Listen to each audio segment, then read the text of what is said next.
बेमिसाल बेमिसाल बेमिसाल नबी बेमिसाल बेमिसाल बेमिसाल नबी बेमिसाल बेमिसाल बेमिसाल नबी बेमिसाल बेमिसाल बेमिसाल नबी ओगो बेमिसाल नबी मोर তোমার নাই তুলনা ওগো বেমিসাল নবী মোর তোমার নাই তুলনা ওগো বেমিসাল নবী মোর তোমার নাই তুলনা ওগো বেমিসাল নবী মোর তোমার নাই তুলনা ধন্য হলো কাবা ধন্য সারা গে জামানা ধন্য হলো কাবা ধন্য সারা গে জামানা নূরের আভাই জগৎ চমকায় নূরের আভাই জগৎ চমকায় চমকায় সারা কায়না ধন্য হলো কাবা ধন্য সারা গে জামানা ওগো বেমিসাল নবী মোর তোমার নাই তুলনা ওগো বেমিসাল নবী মোর তোমার নাই তুলনা ওগো বেমিসাল নবী মোর তোমার নাই তুলনা ওগো বেমিসাল নবী মোর তোমার নাই তুলনা তোমার ওসিলায় শান্ত ধরায় বয়ে বেড়ায় মৃদু বাতাস বয়ে বেড়ায় মৃদু বাতাস তোর নীলিমাই চাঁদ সিতারায় বিনা খুঁটিতে রয় আকাশ বিনা খুঁটিতে রয় আকাশ তোমার নামের তালে বগে চলে নামের তালে বগে চলে সাগরে উর্মি মালা ধন্য হলো কাবা ধন্য সারা গে জামানা ওগো বেমিসাল নবী মোর তোমার নাই তুলনা ওগো বেমিসাল নবী মোর তোমার নাই তুলনা ওগো বেমিসাল নবী মোর তোমার নাই তুলনা ওগো বেমিসাল নবী মোর তোমার নাই তুলনা আল্লাহ এক একটা নবীকে এক এক রকম খুবই দান করলেন কোন নবী পশু পাখির ভাষা বুঝতে পারতেন কোন নবী মুর্দাকে জিন্দা করে দেখিয়েছেন কোন নবী আশাবাড়ির কামাল দেখিয়েছেন ইউসুফ নবীকে আল্লাহ রূপে রাজা করে ধরনের বুকে পাঠালেন যারা রূপ থেকে বিবি জুলাইখা তার প্রেমে ফিদা মগ্ন ইউসুফ নবী রূপ থেকে মিশরের সুন্দরী নারীরা আপেল কাটতে গিয়ে হাত কেটে ফেলেন কেন ইউসুফ নবীকে আল্লাহ এত সুন্দর করে ধরনের বুকে পাঠালেন যারা রূপ থেকে মিশরের সুন্দরী নারীরা আপেল কাটতে গিয়ে ফল কাটতে কাটতে হাতে কখন ছোরা বসে গেল বুঝতে পারলেন কেন এত সুন্দর দেখতে আল্লাহ ইউসুফ নবীকে বানিয়েছিলেন কিন্তু ইউসুফ নবীর রূপ থেকে যদি তারা হাত কেটে ফেলে তাহলে আমার নবীকে তো আল্লাহ শ্রেষ্ঠ করে ঘোষণা করলেন যদি তারা আমার নবীকে একবার দেখতো কি করতো কবি ছন্দের মাধ্যমে আরো কি লিখছে দেখো ইউসুফ নবীর রূপেতে পড়ে কত নারী কেটেছে হাত কত নারী কেটেছে হাত ইউসুফ নবীর রূপেতে পড়ে কত নারী কেটেছে হাত কত নারী কেটেছে হাত দেখতো যদি তারা তোমাকে কলিজা কেটে দিত বাদ কলিজা কেটে দিত বাদ লাবণ্যময় চেহারা তোমার লাবণ্যময় চেহারা তোমার করি কি রূপের বর্ণনা ধন্য হলো কাবা ধন্য সারা গে জামানা ওগো বেমিসাল নবী মোর তোমার নাই তুলনা ওগো বেমিসাল নবী মোর তোমার নাই তুলনা ওগো বেমিসাল নবী মোর তোমার নাই তুলনা ওগো বেমিসাল নবী মোর তোমার নাই তুলনা ওগো বেমিসাল নবী মোর তোমার নাই তুলনা ওগো বেমিসাল নবী মোর তোমার নাই তুলনা बेमिसाल बेमिसाल बेमिसाल नबी बेमिसाल बेमिसाल बेमिसाल नबी बेमिसाल बेमिसाल बेमिसाल नबी बेमिसाल बेमिसाल बेमिसाल नबी আপনাদের সম্মুখে পরিবেশন করে শোনানোর চেষ্টা করলাম এবার একটি যে গজল বলছিলাম যে নামাজ সম্পর্কে পাঁচ ওয়াক্তের নামাজ যে আমরা আদায় করি পাঁচ ওয়াক্তের নামাজ যে পড়ি এই পাঁচ ওয়াক্তের নামাজ যদি প্রশ্ন কে বড় হ্যাঁ হ্যাঁ হ্যাঁ বলবো ইনশাআল্লাহ এরপরে তো এই যে নামাজ সম্পর্কে যে গজল শুনলে আপনারা বুঝতে পারবেন এবং যদি এর থেকে কিছু আপনারা যদি মন দিয়ে শোনেন এবং বোঝার চেষ্টা করেন, নামাজ আল্লাহ আমাদের জন্য ফরজ করেছেন এবং প্রত্যেক এলাকায় এলাকায় মসজিদ আছে, প্রত্যেক এলাকায় এলাকায় একটা ইমাম সাহেব আছে, মুয়াজ্জিন সাহেব আছে। এই ধরনের বুকে কেন পাঁচটা জিনিস আল্লাহ আমাদের জন্য ফরজ করেছেন, কলমা, নামাজ, রোজা, হজ এবং যাকাত। কিন্তু এই নামাজ প্রত্যেক মানুষের জন্য মূল্যবান, জরুরি, গুরুত্বপূর্ণ। আমরা এই মুসলমান ঘরে জন্ম নিয়েছি, কলমা পড়েছি, রোজা করি, হজ, যাকাত সবকিছু, কিন্তু নামাজ থেকে আমরা যে এই নামাজ যে আমরা পড়ি, পাঁচ ওয়াক্তের নামাজ আমাদের জন্য এত গুরুত্বপূর্ণ, আমরা যে এই নামাজ আমাদের জন্য ফরজ করা হয়েছে। তো এই পাঁচ ওয়াক্তের নামাজ কিভাবে এলো এবং এই পাঁচ ওয়াক্ত নামাজ যদি আমরা আদায় করি আমাদের জন্য কি ফায়দা আছে। এখন যুগ যা পড়েছে, আমরা মনে করি এই জওয়ান বয়সে নামাজ মনে হয় আমাদের পড়তে নেই, ওই মুরব্বী হয়ে গেলে দাড়ি উঠলো, বড় বড় দাড়ি যখন রাখবো সাদা হয়ে যাবে, তখন কেন, তখন টাইম হয়ে যাবে, কোন সময় মরে যায় আল্লাহ জানে, নামাজ কালাম পড়ি এইটাই মনে করি। কিন্তু না, যখন আমাদের সময় হয়ে যায়, আমাদের প্রত্যেক মানুষকে, প্রত্যেক মুসলমানকে, প্রত্যেক মুমিনকে নামাজের পাবন্দি, নামাজের সঙ্গে জড়িয়ে থাকা দরকার, মসজিদের সঙ্গে মহব্বত রাখা দরকার। তো এই নামাজ কিভাবে এলো, পাঁচ ওয়াক্ত নামাজ কিভাবে হলো, কবি ছন্দের মাধ্যমে ঘটনামূলক গজল মন দিয়ে শুনবেন। লিখছে দেখুন, 50-এর বদল 5 তো দিল আল্লাহ দয়াময়, ওগো আল্লাহ দয়াময়, পেয়ে তোফা মুস্তাফা মোর মহা খুশি হয়, পেয়ে তোফা মুস্তাফা মোর মহা খুশি হয়। ওই ফজর, জোহর, আসর, মাগরিব, ঈশা কেন হয় বলো, ঈশা কেন হয়, আর কখনো 2 কখনো 3 4 রাকাত কেন হয়, কখনো 2 কখনো 3 4 রাকাত কেন হয়, 50-এর বদল 5 তো দিল। ফজরের নামাজ 2 রাকাত কেন হলো এবং এই ভোরের বেলা কেন হলো? আদম আলাইহিস সালামকে আল্লাহ যখন দুনিয়ার মধ্যে পাঠালেন, ওই শ্রীলঙ্কায় মা হাওয়াকে জেদ্দায় আল্লাহর দরবারে 300 বছর কম বেশি সিজদা করেছিলেন আদম নবী। সিজদা করার পরে আল্লাহ যখন ক্ষমা করার পরে তাদের মিলন হলো আরাফাতের ময়দানে, আল্লাহর দরবারে শুকরিয়া আদায় করে আল্লাহ ক্ষমা করে দিয়েছেন। আল্লাহ সেদিন হুকুম দিয়েছিল, এই আদম ওইভাবে শুকরিয়া আদায় করলে হবে না, তুমি সালাত আদায় করো, নামাজ আদায় করো, 4 রাকাত নামাজ পড়ার আল্লাহ হুকুম দিয়েছিল। আমি আল্লাহ আমার নামে 2 রাকাত তোমার বাপ মার নামে, কিন্তু আদম নবীকে আল্লাহ 4 রাকাত নামাজ পড়ার হুকুম দিল। কিন্তু সেদিন আদম নবী ভোরের বেলায় ফজরের সময় 2 রাকাত নামাজ আদায় করেছিল। কিন্তু কেন? কবি ছন্দের মাধ্যমে আরো কি লিখছে দেখো, গন্ধম খাওয়া আদম হাওয়া শুকরিয়া জানাই, গন্ধম খাওয়া আদম হাওয়া শুকরিয়া জানাই, আল্লাহ বলে মিললে যে 4 রাকাত পড়তে হয়, আল্লাহ বলে মিললে যে 4 রাকাত পড়তে হয়, খোদার নামে 2 রাকাত আর 2 রাকাত বাপ মার, খোদার নামে 2 রাকাত আর 2 রাকাত বাপ মার, আর 2 রাকাত নামাজ পড়ে আদম যে চুপচাপ, সেদিন 2 রাকাত নামাজ পড়ে আদম যে চুপচাপ। কেন? বাপ মা তাহার ছিল না তাই পড়ে 2 রাকাত, বাপ মা তাহার ছিল না তাই পড়ে 2 রাকাত, ফজরের ঘটনা তাই ফজরের 2 রাকাত, হলো মেরাজ এলো নামাজ এ মহা পুরস্কার, ভাই মহা পুরস্কার, আর নামাজ বিনা জীবন বৃথা, নামাজ নেকির হার, 50-এর বদল 5 তো দিল। ফজরের সময় 2 রাকাত নামাজ আদম নবী আদম আলাইহিস সালাম সেদিন আদায় করেছিলেন। তারপরে জোহরের নামাজ দুপুর বেলায় কেন হলো এবং 4 রাকাত কেন হলো? কবি ছন্দের মাধ্যমে সেই সম্পর্কে আরো কি লিখছে দেখো, নমরুদের আগুন হতে যখন ইব্রাহিম মুক্তি পায়, আর আগুনে ফুল ফুটতে দেখে মাথা ঝুঁকে যায়, নমরুদের মাথা ঝুঁকে যায়। কম বেশি 8 মাইল আগুন লাগানো হয়েছিল, একটা চরকার ব্যবস্থা করেছিল ইব্রাহিম নবীকে আগুনে নিক্ষেপ করার জন্য, কিন্তু সেই আগুনে যখন ফেলে দিল, আল্লাহ হুকুম দিল এই আমার খলিলের একটা পশম না যেন জ্বলে, সেদিন আগুন ঠান্ডা হয়ে গেল আল্লাহর হুকুমে। আল্লাহ আল্লাহ দরবারে শুকরিয়া আদায় করে ইব্রাহিম আলাইহিস সালাম।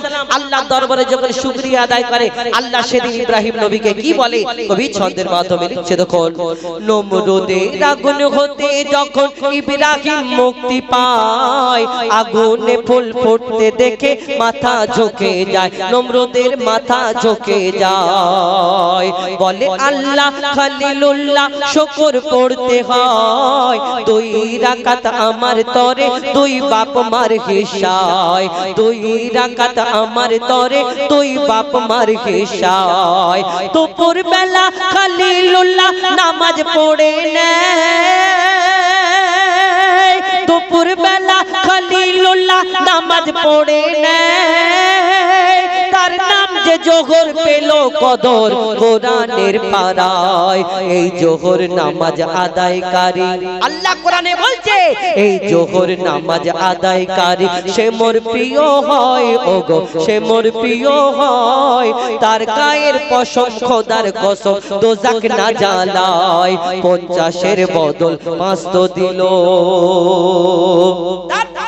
বিকাল বেলায় 4 রাকাত নামাজ আদায় করি, আবার আমরা আসরের পরে তাসবিহ তেলাওয়াত করি, কিন্তু কেন এই 4 রাকাত নামাজ কেন হলো, বিকাল বেলায় কেন হলো, এবং 4 রাকাত নামাজ আদায় করলে কি ফায়দা? কবি ছন্দের মাধ্যমে আরো কি লিখছে দেখো, 40 দিন মাছের পেটে ছিল ইউনুস নবী, আর মুক্তি দিয়ে বলে খোদা নামাজ পড়ে নেবে, ইউনুস নামাজ পড়ে নেবে, খোদার নামে 2 রাকাত 2 রাকাত বাপ মার, খোদার নামে 2 রাকাত 2 রাকাত বাপ মার, আর 4 রাকাত নামাজ পড়ে ইউনুস শুকরিয়ার, সেদিন 4 রাকাত নামাজ পড়ে ইউনুস শুকরিয়ার। এই নামাজ যখন পড়ে তখন বিকাল বেলা, এই নামাজ যখন পড়ে তখন বিকাল বেলা, আধার আলো আকাশেতে করছিল যে খেলা, সেদিন আধার আলো আকাশেতে করছিল যে খেলা, ও কি মারি নেকি তোমার এই আসরের বেলা রে ভাই, এই আসরের বেলা, আর তওবা করো নামাজ পড়ো জপো তাসবিহ মালা, 50-এর বদল 5 তো দিল। তারপরে আসেন মাগরিবের নামাজ, সব নামাজ যদি জোড় হয় 2 রাকাত 4 রাকাত 4 রাকাত, মাগরিবের নামাজ 3 রাকাত, বিজোড় কেন হলো? মাগরিবের নামাজ 3 রাকাত কেন হলো? কোন কিতাবে যেমন কোরআনের তাফসীরকারীদের মধ্যে মতভেদ রয়েছে, যেমন আমি একটা গজল বলেছিলাম এই আসহাবে কাহাবের ঘটনা, এইখানে তাফসীরকারীদের মধ্যে মতভেদ যেমন রয়েছে, কোন জায়গায় লিখেছেন যে 6 জন আসহাবে কাহাবের মধ্যে ছিল, কোন তাফসীরকারী লিখেছেন 7 জন, তেমন হাদিসের মধ্যে অনেক সময় মতভেদ রয়েছে। এই মাগরিবের নামাজ অনেক জন উল্লেখ করেছেন, অনেক হাদিসের মধ্যে অনেক মুহাদ্দিস লিখেছেন যে ওই মাগরিবের নামাজ কোন এক নবী তিনি নামাজ আদায় করতে করতে অসুস্থতার কারণে তিনি 3 রাকাত নামাজ আদায় করেছিলেন, কিন্তু আমার কবি তিনিও কোন কিতাব থেকে সংগ্রহ করে লিখেছেন। কবি ছন্দের মাধ্যমে কি লিখছে দেখুন, এই মাগরিবের নামাজ বিজোড় কেন হলো, 3 রাকাত কেন হলো, কবি সেই সম্পর্কে আরো কি লিখছে দেখুন, নমরুদের আগুন হতে যখন ইব্রাহিম মুক্তি পায়, ইহুদিরা ঈসাকে যে খোদার ছেলে কয়, এই গীবত শুনে বলে ঈসা সত্যি কথা নয়, খোদা সত্যি কথা নয়, সে মনের দুঃখে বনে গিয়ে কাদা কাটা করে। ঈসা নবী আল্লাহ তানাকে বিনা বাপে ধরনের বুকে পাঠালেন, জানার আব্বা জান ছিলেন না, আর তানাকে কটাক্ষ করে তিনি যখন এসে ইসলাম প্রচার করে, দিন প্রচার করে, পড়ো লা ইলাহা ইল্লাল্লাহ ঈসা রূহুল্লাহ, তখন ওই ইহুদিরা ঈসা আলাইহিস সালামকে অনেক কথা বলতেন যে আপনি এই ধরনের বুকে এক আল্লাহ প্রচার করছেন, যে আল্লাহকে কোনোদিন দেখিনি, যে আল্লাহকে কোনোদিন দেখা যায় না, আমাদের ঈশ্বর গড ভগবান আমরা সবাই দেখতে পাই, সবাইকে দেখতে পাই, কিন্তু আপনার যে আপনি প্রচার করছেন পড়ো পড়ো লা ইলাহা ইল্লাল্লাহ ঈসা রুহুল্লাহ, যে আল্লাহকে দেখা যায় না, আল্লাহ নিরাকার। আমাদের এক একজন আমাদের ভগবান ঈশ্বর গড আলাদা আলাদা, কিন্তু তুমি যে ইসলাম প্রচার করছো, তোমার আল্লাহর কথা বলছো, তোমার আল্লাহকে দেখা যায় না, তুমি দুনিয়া থেকে আলাদা। কেন? তোমার বাপ নেই, আমাদের সকলের বাপ মা দুজনেই আছে, তুমি বিনা বাপে ধরনের বুকে এসেছো। এই কথা যখন বলে, তাহলে তুমি যে ইসলাম প্রচার করছো সে আল্লাহটা কে, আর তোমার বাপ নাকি ওইটাই নাকি, এরকম ব্যাপার যখন বলে তিনি বড় কষ্ট পায়, দুঃখ পায়, জঙ্গলের মধ্যে চলে যায়। আর কি হয়, কবি ছন্দের মাধ্যমে লিখছে, দেখুন ইহুদিরা ঈসাকে যে খোদার ছেলে কয়, এই গীবত শুনে বলে ঈসা সত্যি কথা নয়, খোদা সত্যি কথা নয়। সে বনে মনের দুঃখে বনে গিয়ে কাদা কাটা করে, আর 4 রাকাতের বদলে ঈসা 3 রাকাত নামাজ পড়ে। সেদিন 4 রাকাতের বদলে ঈসা 3 রাকাত নামাজ পড়ে। কেন? খোদার নামে 2 রাকাত আর 1 রাকাত তার মান,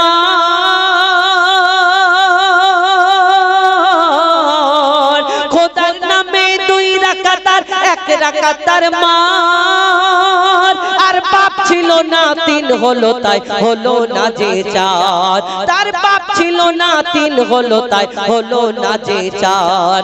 এই নামাজ যখন পড়ে তখন যে মাগরিব, ভাই তখন যে মাগরিব, শোন রে এতিম বাপের স্নেহ দেবে এ মাগরিব, শোন রে এতিম বাপের স্নেহ দেবে এ মাগরিব। 50-এর বদল 5 তো দিল। সব শেষ। ঈশার নামাজ 4 রাকাত কেন হলো, রাত্রে কেন হলো, এবং ঈশার নামাজ যদি আদায় করো 4 রাকাত কি ফায়দা হবে, কবি ছন্দের মাধ্যমে লিখছে, দেখুন 7 দিন খোদা দ্রোহী ফেরাউন দিচ্ছিল বড় জ্বালা, খোদা দ্রোহী ফেরাউন দিচ্ছিল বড় জ্বালা। আর আল্লাহ বলে মুসা নবী দেশ ছেড়ে তুই পালা, ও মুসা দেশ ছেড়ে তুই পালা। মুসা নবী আল্লাহ হুকুম দেয়, যখন ফেরাউন জ্বালা যন্ত্রণা দেয় তখন ওই আল্লাহ হুকুম দেয় যে এ মুসা তুমি আস্তে আস্তে যাও, আগে বাড়ো। এই যখন আস্তে আস্তে আস্তে আস্তে যখন এই মুসা আলাইহিস সালাম যখন নীল দরিয়ার সামনে এসে হাজির হয়, আল্লাহ এবার কি করব, আল্লাহর তরফ থেকে বলে এ মুসা তুমি তোমার আশাবাড়িটা নীল দরিয়ায় রাখো, বাকি আল্লাহর কাজ আল্লাহ করবে, আর তোমার কাজ তুমি করে যাও। যখন নীল দরিয়ার সামনে হাজির হয় মুসা আলাইহিস সালাম কি করে, কবি ছন্দের মাধ্যমে লিখছে, দেখুন মুসা নীল দরিয়ায় আশা মারে দরিয়া হলো ফাঁক, মুসা নীল দরিয়ায় আশা মারে দরিয়া হলো ফাঁক। আর ওই পারেতে উঠলো মুসা ডোবে ফেরাউনের ঝাঁক, ওই পারেতে উঠলো মুসা ডোবে ফেরাউনের ঝাঁক। পারে যখন উঠলো মুসা তখন ছিল ঈশা, পারে যখন উঠলো মুসা তখন ছিল ঈশা। আর আশা তুলে মুসা পড়ে 4 রাকাতের ঈশা, সেদিন আশা তুলে মুসা পড়ে 4 রাকাতের ঈশা। এই ঈশার নামাজ এত মহৎ এত ফজিলাত, ভাই এত ফজিলাত।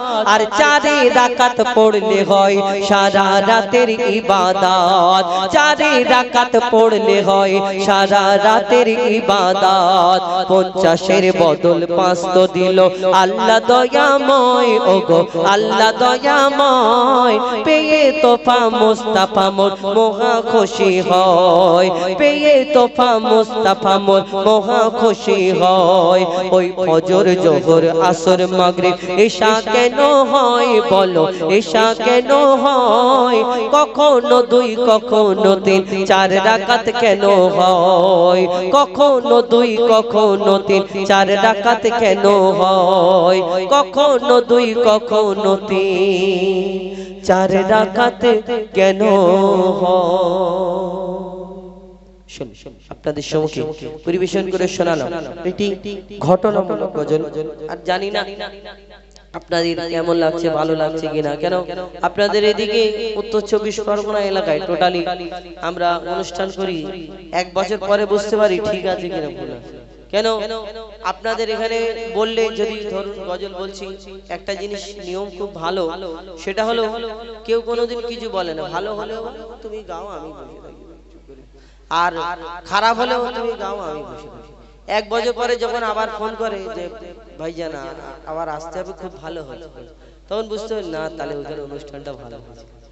নালে আপনাদের এখানে কেউ কিছু বলেও না, একটু সুবহানাল্লাহ আলহামদুলিল্লাহ, আমাদের ওদিকে যেমন একটু তাকবীর দেয়, নিজেরাই তাকবীর দেয়, আর আপনাদের এখানে ওই তুমি বলে যাও, ঘটনামূলক বলুন আর যাই বলুন, আমাদের মতো আপনি আপনার মতো গান, আমি আমার মতো শুনি, চুপ করে বসে থাকি।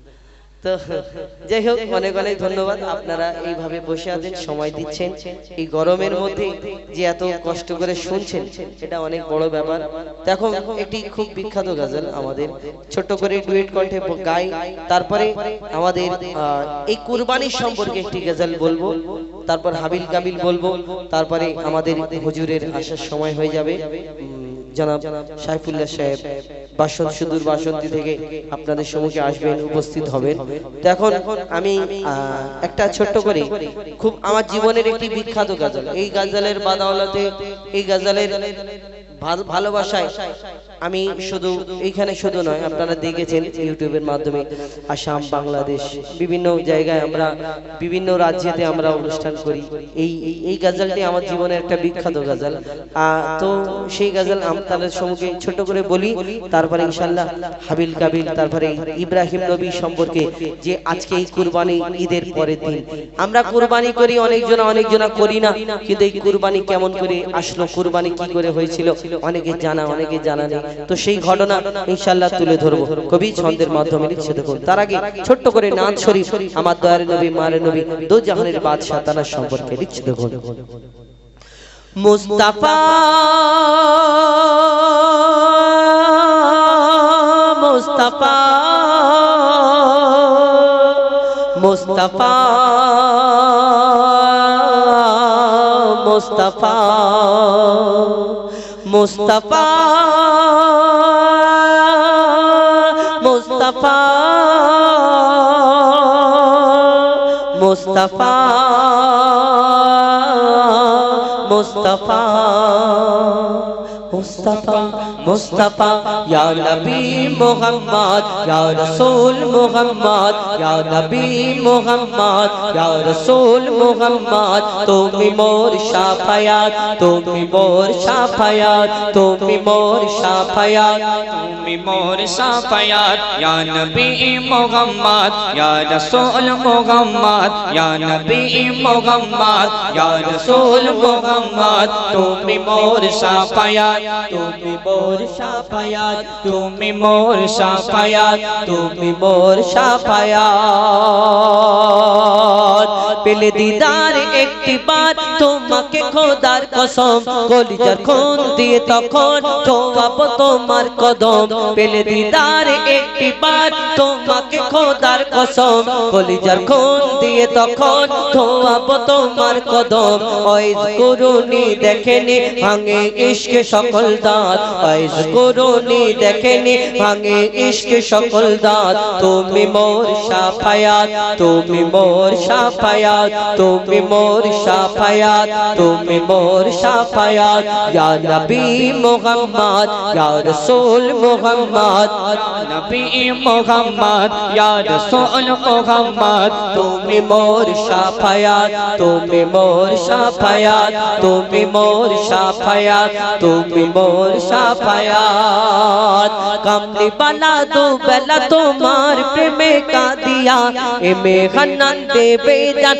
তোমার ইশকে হাদিয়া কামলি বালা দো বেলা তোমার প্রেমে কাদিয়া এ মেঘনান দেবে জান তোমার ইশকে হাদিয়া অন্তরে আছো জুড়ে আমার ইমানি দৌলত অন্তরে আছো জুড়ে আমার ইমানি দৌলত তুমি মোর শাফায়াত তুমি মোর শাফায়াত তুমি মোর শাফায়াত তুমি মোর শাফায়াত তুমি মোর শাফায়াত ইয়া নবী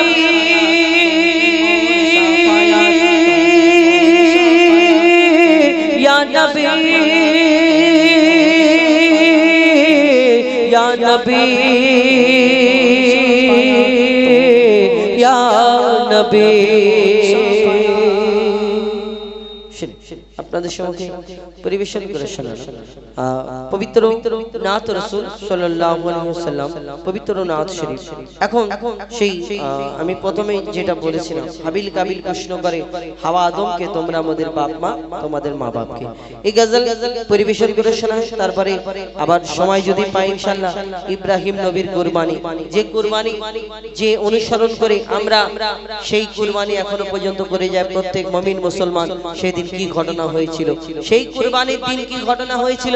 ইব্রাহিম নবী তার সন্তানকে, পুত্র সন্তান ইসমাইল আলাইহিস সালামকে সেদিন ওই কুরবানি করতে গিয়েছিল, জবাই করতে গিয়েছিল, কিন্তু তার বদলে আল্লাহ একটা দুম্বা পাঠালেন। তো সেই রীতি রেওয়াজ আমরা এখনো পর্যন্ত পশু, আমরা জানোয়ার, আমরা ওই কুরবানি করি আল্লাহর রাস্তায়। কিন্তু এই হ্যাঁ বলছি, আমি বললাম তো তো আমি তো সেই ঘটনামূলক গজল আপনাদের সম্মুখে পরিবেশন করে শোনাবো। যে কুরবানি, এই আমরা কুরবানি করি অনেক জন অনেক রকম, তো সেই সম্পর্কে। কিন্তু তার আগে এই হাবিল কাবিল প্রশ্ন করে হাওয়া আদমকে, তোমরা আমাদের বাপ মা, তোমাদের মা বাপকে। এক নম্বরে ছিল আদম আলাইহিস সালাম, মা হাওয়া জান্নাতের মধ্যে গন্ধম খাবার কারণে দুনিয়াতে পাঠালেন। পিতা আদম মা হাওয়া যখন আরাফাতের ময়দানে একসঙ্গে হলো, মিলন হলো, তারপরে তাদের কি ঘটনা ঘটেছিল। তাদের বাচ্চা কাচ্চা হয়েছিল, জোড়া জোড়া বাচ্চা, আর জোড়া জোড়া বাচ্চা হয়েছিল। কিন্তু সেই সময় কেন জোড়া জোড়া বাচ্চা হয়েছিল? আমাদের কারোর সিঙ্গেল হয়, একটা করে হয়, আবার কারো দুটো করে হয়। কিন্তু একটা ছেলে একটা মেয়ে, একটা ছেলে একটা মেয়ে কেন হলো? সেই সময় দুনিয়াতে অন্য কেউ ছিল না। আল্লাহ হুকুম দিল, এই আদম তোমার সন্তানদের বিয়ে দাও। এই তরফের হাবিলের বোনের সঙ্গে কাবিলের বিয়ে হবে, কাবিলের বোনের সঙ্গে হাবিলের বিয়ে হবে। কিন্তু বাকি রয়ে গেল কাবিলের বোনটা ছিল একটু ওই সুন্দরী, আর হাবিলের বোনটা ছিল একটু কালো মতো। কাবিল চিন্তা করছে যে আমি আমার ওই সুন্দরী বোনটা ওকে দিয়ে দেবো, আর কালো মতো বোনটা আমি কেন বিয়ে করব। আবার আদম নবীকে আল্লাহ যখন আদম নবীকে তার সন্তানরা বলে, আল্লাহর কাছে হুকুম করে, আল্লাহ আবার আল্লাহর কাছে যখন বলে, আল্লাহ তাআলা হুকুম দেয় যে ওই সময় কুরবানি করার হুকুম দিয়েছিল। এই কুরবানি আমরা করি, ইব্রাহিম নবী প্রথম করেছিল না, এই হাবিল কাবিল প্রথম কুরবানি করেছিল। আল্লাহ বলল যে যার কুরবানি কবুল হবে সে সুন্দরী পাবে। আর হয়ে গেল কি, ওই হাবিলের কুরবানি কবুল হয়ে গেল। কাবিল চিন্তা করলে এবার কি হবে, খুন করে দিল। সে অনেক ঘটনা। কিন্তু এই হাবিল কাবিল প্রশ্ন করে, বলো তোমরা আমাদের বাপ মা, তোমরা আমাদের জন্ম দিয়েছো, কিন্তু তোমাদের কে জন্ম দিয়েছে? পিতা আদম মা হাওয়া, তারা তো বাপ মা ছিল না, কি উত্তর দেবে? তাদের কে জন্ম দিয়েছিল? কবি সেই সম্পর্কে লিখছে, দেখো হাবিল কাবিল প্রশ্ন করে হাওয়া আদমকে, তোমরা মোদের বাপ মা, তোমাদের মা বাপকে। হাবিল কাবিল প্রশ্ন করে হাওয়া আদমকে, তোমরা মোদের বাপ মা, তোমাদের মা বাপকে। বলো গো মোদের, বলো কি তাদের নাম ছিল? বলো গো মোদের, বলো কি তাদের নাম ছিল? মোদের দাদা দাদি নানা নানি আছে কোথায়? প্রশ্ন শুনে আদম হাওয়া হলো অবাক গো। হাবিল কাবিলকে তারা কি দেবে জবাব গো? দুজনে আল্লাহ বলে সিজদাতে যায় চলে, দুজনে আল্লাহ বলে সিজদাতে যায় চলে। বলে মাসুম ছেলে মোদের কাছে কি জানতে চায়? হাবিল কাবিল প্রশ্ন করে হাওয়া আদমকে, তোমরা মোদের বাপ মা, তোমাদের মা বাপকে। পিতা আদম এই দুনিয়াতে যখন তাকে প্রশ্ন করে, কি উত্তর দেবে? তাদের তো বাপ মা ছিল না, কি উত্তর দেয়? কবি ছন্দের মাধ্যমে আরো কি লিখছে, দেখো ওই বলছে আদম শোন তোরা শোন, মানব জাতির মাঝে সৃষ্টি আমি প্রথম। মোর পাঁজিরার হাড়ে খোদা হাওয়াকে গড়ে, আর গন্ধম খেলাম দুনিয়ায় গেলাম জান্নাত ছেড়ে। মোদের কেউ জন্ম দেয়নি, মোরা মায়েরই দুধ খাইনি। মোদের কেউ জন্ম দেয়নি, মোরা মায়েরই দুধ খাইনি। পাইনি মোরা মা বাপের ভালোবাসা, মোদের নেই বাবা মোরা এতিম দুজনা।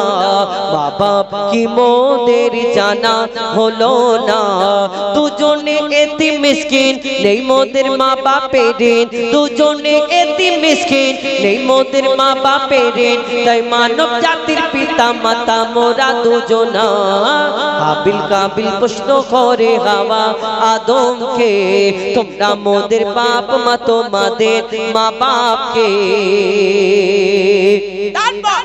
আল্লাহ আদম নবীকে সৃষ্টি করার জন্য সকল ফারিস্তাদের ডেকে ডেকে হুকুম করে, আমার ফারিস্তারা তোমরা দুনিয়ার বুকে যাও, দুনিয়া থেকে মাটি নিয়ে আসো আর মাটি আনো, আনার পরে আমি আদমের সৃষ্টি করব, এই আদমকে সৃষ্টি করব। যখন এই কথাটা ফারিস্তারা শুনে তখন আল্লাহকে সেদিন বাধা দিয়েছিল, আল্লাহকে বলেছিল, আল্লাহ আমাদের এই আদম নবীকে সৃষ্টি করার আগে আল্লাহ একটা জিন জাতকে সৃষ্টি করেছিল আল্লাহর ইবাদত করার জন্য, কিন্তু সেই জিন জাত আল্লাহর এত নাফরমানি করতে লাগলো, আল্লাহ জিন জাতটাকে ধ্বংস করে দিয়েছিল। ফারিস্তারা আবার বলল যে আল্লাহ তুমি তো এর আগে একটা জিন জাত সৃষ্টি করলে, সে তোমার ইবাদত করলো না, আবার বলছো যে আদম সৃষ্টি করবে, এই আদম কেমন হবে, তোমার ইবাদত করবে কি না করবে?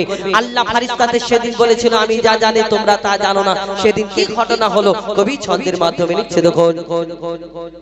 ওমর আল্লাহ যখন বলে গড়ব আদম, ফারিস্তারা শুনে বাধা দিয়েছে তখন, বলে ওগো আল্লাহ পাক তুমি গড়েছো জিন জাত, উৎপাত করে তারা করে না ইবাদত, কি হবে গড়ে আদম সে কি আর মোদের মতন, কি হবে গড়ে আদম সে কি আর মোদের মতন, কি জানি দেখতে কেমন তার রূপ চেহারা, খোদা বলে আমি জানি তোমরা জানো না, আদম সৃষ্টি করা আমার আসল বাসনা, কেন আমি যে গড়ব আদম সে মাখলুকে সর্বোত্তম, আমি যে গড়ব আদম সে মাখলুকে সর্বোত্তম, আমি নিজের সেরা সৃষ্টি দেখব আদম চেহারায়, হাবিল কাবিল প্রশ্ন করে হাওয়া আদমকে, তোমরা মোদের বাপ মা তোমাদের মা বাপকে। আল্লাহ যখন আদম নবীকে সৃষ্টি করলেন, সৃষ্টি করার পরে আদম নবীকে ওই রাখার পরে আবার আল্লাহ হুকুম করে আমার ফারিস্তারা তোমরা আমার আদমকে সিজদা করে নাও। সকল ফারিস্তারা হুকুম আল্লাহর মেনে নিল, সকল ফারিস্তারা সে সিজদা করে নিল, সকল ফারিস্তা আল্লাহর হুকুম মেনে নিল, একমাত্র সেদিন একটা ফারিস্তা যার নাম হলো আজাজিল, যাকে ফারিস্তাদের সর্দার বলা হতো, কিন্তু এই আজাজিল সেদিন আল্লাহর হুকুম মানলো না, সেদিন সিজদা করলো না। তাহলে আজাজিল কেন সিজদা করলো না, আজাজিল কেন আল্লাহর হুকুম মানলো না? আজাজিলটা তাহলে আসলে কে? যেমন আল্লাহর হুকুম সকলে মেনে নিল, এই আজাজিলটা হলো সেই জিন জাত, যেই জিন জাতটাকে আল্লাহ ধ্বংস করে দিয়েছিল, সেই জিন জাতের মধ্যে আল্লাহ সবকে ধ্বংস করে দিল, কিন্তু তার মধ্যে একটা ছোট্ট বাচ্চা বেঁচে রয়ে গেছিল। এই বাচ্চাটা ইবাদত করতে করতে কম বেশি 6 লক্ষ বছর ধরে ইবাদত করার পরে যার নাম হলো আজাজিল, যাকে আল্লাহ ফারিস্তাদের সর্দার বানালো, কিন্তু সেই আজাজিল আল্লাহর হুকুম মানলো না, সেদিন থেকে আজাজিল আর আজাজিল রইল না। কি হলো তারপরে কবি ছন্দের মাধ্যমে লিখছে দেখুন। দিল আল্লাহ আওয়াজ শোনো শোনো সাবুয়াত, দেখো আমার গড়া সৃষ্টির সেরা মাখলুকের তাজ, এ মোর সাধেরই আদম একে গড়েছি এমন, সারা কায়নাতের জ্ঞান তার মাঝেতে গোপন, আদমকে দোয়া করে নে তোরা সিজদা করে, আদমকে দোয়া করে নে তোরা সিজদা করে, এ সুযোগ দিলে ছেড়ে পাপি অভিশাপ, আজাজিল বলে আমি সিজদা দেব না, আজাজিল বলে আমি সিজদা দেব না, আদম সৃষ্টি করা আমার আসল বাসনা, আমি যে গড়ব আদম সে মাখলুকে সর্বোত্তম, আমি যে গড়ব আদম সে মাখলুকে সর্বোত্তম, আমি নিজের সেরা সৃষ্টি দেখব আদম চেহারায়, হাবিল কাবিল প্রশ্ন করে হাওয়া আদমকে, তোমরা মোদের বাপ মা তোমাদের মা বাপকে।